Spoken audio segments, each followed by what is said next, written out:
Hi friend, कैसे हो आप लोग। उम्मीद करती हूँ आप सब लोग बहुत अच्छे होंगे। और आज मैं चॉकलेट फ्लेवर का 2 टायर केक बनाने जा रही हूँ। और ये जो आप लोग बड़ा वाला स्पंज देख रहे हैं ना, ये 7 इंच के टिन में मैं बेक करी हूँ, जिसके लिए मैं 230 ग्राम प्रीमिक्स ली थी। और जो पाव केजी वाला टिन है उसमें मैं 80 ग्राम प्रीमिक्स बेक करी हूँ। इसके लिए मैं हाफ के जी का नहीं ली, क्योंकि मुझे थोड़ा हाइट में चाहिए था। मैं बोली थोड़ा 1 kg वाले में ऐड कर दूंगी और थोड़ा पाव के जी वाले में ज़्यादा जाएगा तो थोड़ी हाइट उसकी बढ़ जाएगी। क्योंकि 2 टायर केक है ना, थोड़ा हाइट में रहता है तो ही अच्छा लगता है। ये 1.5 kg का केक था पूरा। और जिसके लिए मैं केक के लिए 1000 रुपया चार्ज करी हूँ, और मैं 5 कप केक दी थी उसका मैं 100 रुपया चार्ज करी हूँ। और ये ऑर्डर मुझे मेरी कजिन सिस्टर ने दिए थे, उनकी बहन का बर्थडे था। और ये जो आप लोग देख रहे हो ना, मैं पहले ऐसा करके देख रही थी कि ऐसा सेट होगा कि क्या होगा, ऐसा मेजरमेंट कर रही थी। तो आप लोग भी ऐसा कर सकते हैं कभी। ऐसा ज़रूरी नहीं है कि आप केक बना दें उसके बाद देखें तो ना बैठे, तो आप लोग पहले ही ऐसा कर लें। लेकिन ये केक मेरा थोड़ा सा आगे हो गया था। और मैं 1.5 kg के लिए 700 ग्राम व्हिपिंग क्रीम ली थी। वैसे 600 ग्राम ही मुझे चाहिए था, लेकिन मैं थोड़ा एक्स्ट्रा इसके लिए बीट करी थी, क्योंकि मुझे कप केक भी बनाना था। और फिर थोड़े के लिए अगर कम होगा है ना, तो फिर बहुत मुश्किल हो जाती है। तो आप लोग भी अगर ऐसा कभी मेजरमेंट से बनाएं तो 10-20 ग्राम तो ज़्यादा ले ही लें। ऐसा भी नहीं कि बहुत सारा ले लें कि आपका बच जाए और आपको फ्रीजर में या फ्रिज में रखना पड़े, क्योंकि लेफ्ट ओवर क्रीम दूसरे दिन यूज करना अच्छा नहीं है।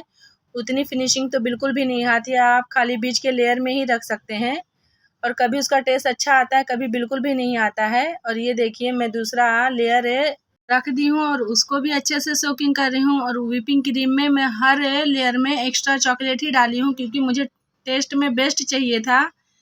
वैसे तो वो मेरी कजिन सिस्टर का था, लेकिन मैं हर कस्टमर को अच्छा ही देने की कोशिश करती हूँ कि वो मेरे से जुड़े रहें और मुझे नेक्स्ट ऑर्डर भी मिले। अगर मैं अच्छा नहीं दूंगी, फ्रेश नहीं दूंगी, तो फिर वो मेरे पास दोबारा ऑर्डर लेकर बिल्कुल भी नहीं आएंगे। हाँ, ये केक के ऊपर कलरिंग यूज़ करना था। वैसे तो जो वो मुझे भेजे थे कलर ना, मैं उससे लाइट ही करके दी थी, क्योंकि मैं उधर बोलना भूल गई थी कि इतना डार्क करूँगी तो टेस्ट में थोड़ा आगे पीछे हो सकता है। लेकिन जब मैं उधर बोली ही नहीं, तो थोड़ा उसी के सिमिलर में ही करने की कोशिश करी, क्योंकि उनको आइडिया नहीं है कि अगर केक में इतना कलर जाएगा तो टेस्ट थोड़ा सा चेंज आ जाता है। तो इसके लिए मैं हर किसी को बोलना चाहूँगी कि अगर आपको केक चाहिए तो थोड़ा लाइट कलर में लीजिए, क्योंकि आपके केक का टेस्ट बेस्ट मिले आपको। और ये मैं पहले बड़े वाले को क्रम कोट करने के बाद इसको फ्रिज में डाल दी हूँ, फिर छोटा वाला आइसिंग करी हूँ। तो आप लोग भी ऐसा ही करिए। फाइनल फिनिशिंग में इसके लिए नहीं करी कि मैं सोची कि जितना व्हिपिंग क्रीम इसमें यूज़ होगा हो जाएगा, और जो बचेगा उसमें मैं कलर डाल के बना लूँगी जो कलर मुझे चाहिए। तो इसके लिए मैं पहले दोनों ही का क्रम कोट करके रखी हूँ, उसके बाद दोनों की फाइनल आइसिंग करी हूँ। नहीं तो अगर वैसा रहता ना, तो मैं पहले एक को फिनिशिंग दे के फ्रिज में रखती, फिर दूसरा फिनिशिंग करने के बाद इसका डेकोरेशन पार्ट करती। लेकिन है ना, इसके लिए मैं इसको 2 बार करी हूँ। एक बार क्रम कोट करके रखी हूँ, एक बार इसकी फाइनल आइसिंग करी हूँ। और इसमें खाली आइसिंग ही करना था, और जो डेकोरेशन पार्ट था वो आर्टिफिशियल फ्लावर्स था। मैं बहुत सारे शॉप पर गई और मुझे सेम कलर का रोज़ बिल्कुल भी नहीं मिला। तो फिर मैं सोची कि लाओ, मैं व्हिपिंग क्रीम का ही वो कलर का रोज़ बना कर रख देती हूँ। फिर मैं बोली नहीं, अगर कस्टमर मुझे ये फ़ोटो भेजे हैं, अगर मैं सेम नहीं दूंगी तो फिर सामने वाले को ये लगेगा कि अरे इनको मैं ऑर्डर कुछ और देती हूँ, ये कुछ और बना कर दे देते हैं। इसके लिए मैं बोली जाने दो, थोड़ा आगे पीछे 19-20 कलर रहेगा तो सामने वाले को भी समझ में आएगा कि सेम नहीं मिला होगा। जब सामने वाला ये खरीदा तो सेम कलर क्यों नहीं खरीदेगा। और ये 5 कप केक उसके साथ ऑर्डर था। ये 5 कप केक का मैं 100 रुपया चार्ज करी थी। इसके लिए मैं 80 ग्राम प्रीमिक्स ली थी, और ये 5 कप केक में आराम से हो गया था। और इसके बीच में मैं गनाश बहुत सारा भर भर के डाली हूँ। वैसे वो थिक था, मुझे थोड़ा रनिंग करना था, लेकिन मैं बोली इसमें जो यूज़ करी हूँ थिक वाला, वही उसमें डाल दी हूँ। और ये मैं इसके केक की फाइनल आइसिंग करने जा रही हूँ। जो कलर वो मुझे दिए थे ना, वो इससे भी डार्क था, लेकिन मुझे उतना मुनासिब नहीं लगा करना, क्योंकि केक का टेस्ट ख़राब हो जाएगा। मुझे आइडिया है, लेकिन सामने वाले को आइडिया नहीं है।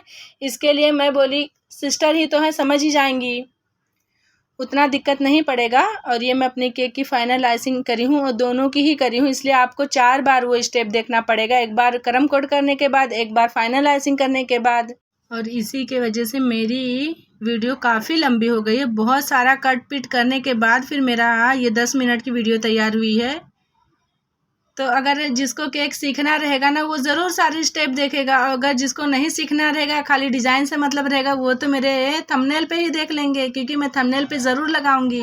मैं अपने सारे वीडियो पे थंबनेल पे ही लगाती हूँ, क्योंकि है ना मुझे जब भी केक ढूंढने की ज़रूरत होती है, मैं बहुत सारा वीडियो ढूंढना पड़ता है, तो थंबनेल पे रहेगा तो टेंशन नहीं रहेगा। जिसको भी ढूंढना रहेगा थंबनेल पर देखे, अगर पसंद आया तो अच्छी बात है। और ये मैं अपने केक के अंदर आइसक्रीम स्टिक डाली हूँ, क्योंकि ये अच्छे से सेट रही। वैसे तो केक का दबाव उसके ऊपर पड़ता नहीं, लेकिन ये मुझे थोड़ा दूर देना था, तो मैं बोली अच्छे से स्टेबल रहे। और ये दोनों रखने के बाद भी मैं बीच में भी एक डाली हूँ। मैं आप लोगों को भी बोलना चाहूँगी कि अगर आप 2 टियर केक बना रहे हैं तो ज़रूर उसमें स्टिक डालें। वैसे बहुत सारे टाइप के स्टिक आते हैं, मेरे पास ये आइसक्रीम वाला ही अवेलेबल था, इसके लिए मैं ये डाली हूँ।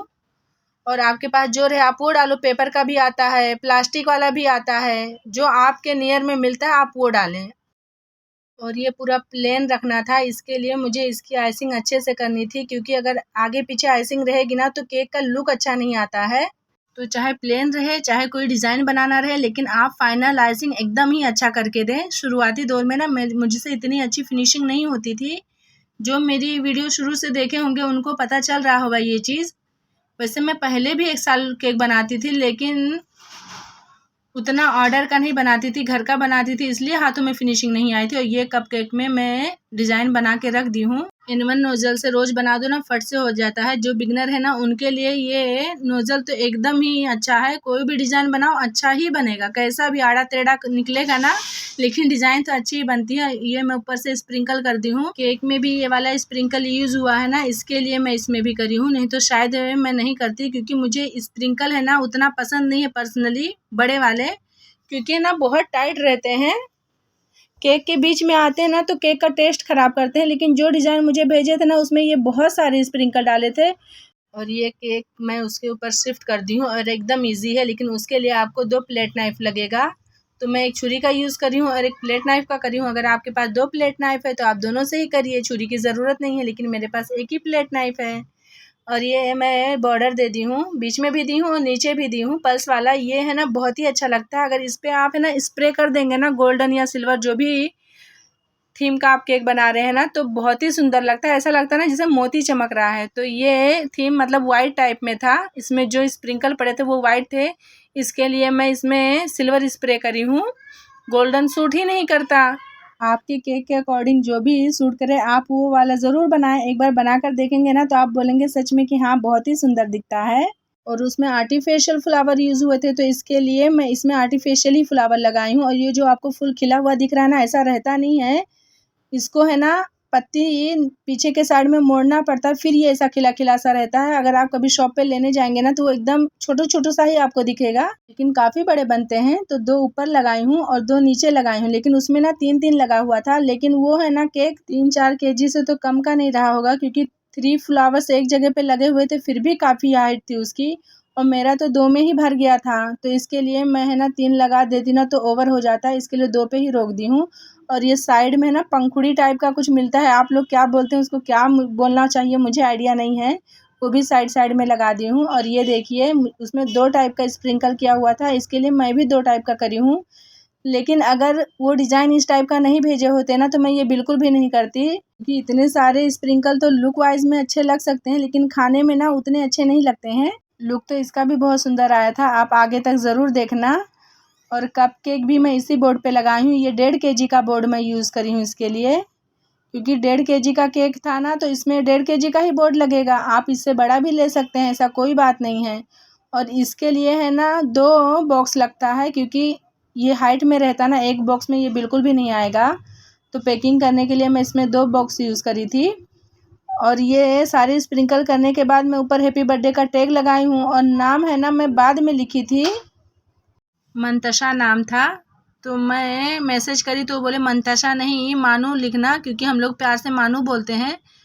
तो मैं फ्रीज में ना केक डाल चुकी थी, तो मैं बोली बार बार निकालूं और फिर डालूं, कहीं मेरा केक गड़बड़ ना हो जाए। तो इसके लिए ना मैं नाम देने के टाइम पे लिख कर दी थी, इसलिए वो पार्ट रिकॉर्ड नहीं हुआ। और ये मैं डबल टेप यूज़ करके केक को इसको चिपका रही हूँ।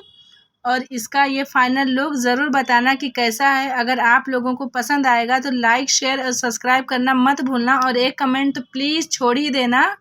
और मिलते हैं नेक्स्ट वीडियो में। Bye bye.